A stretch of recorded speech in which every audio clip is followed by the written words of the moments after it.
નમસ્કાર મિત્રો, વિડીયોમાં તમારું સ્વાગત છે। જી હા મિત્રો, અત્યારે હાલ મોટા ને મહત્વના સમાચાર સામે આવી રહ્યા છે।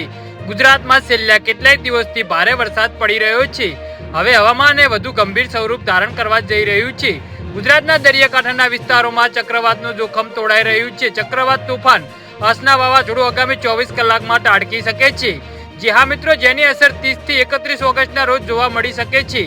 આ દરમિયાન 65 થી 75 કિલોમીટર પ્રતિ કલાકની ઝડપે પવન ફૂંકાઈ શકે છે। ચક્રવાતને તોફાનને લઈ IMD દ્વારા એલર્ટ જારી કરવામાં આવ્યું છે। જી હા મિત્રો, અત્યારે હાલ મોટા અને મહત્વના સમાચાર સામે આવી રહ્યા છે। છેલ્લા થોડા દિવસોમાં બંગાળની ખાડી પર ડીપ ડિપ્રેશન સર્જાયું હતું, જે હવે લો પ્રેશરમાં ફેરવાઈ ગયું છે। જણાવી દઈએ કે ગુજરાતમાં હજુ પણ ડીપ ડિપ્રેશન અસર જોવા મળી રહી છે, જેના કારણે હજુ પણ ભારેથી અતિ ભારે વરસાદ થઈ શકે છે।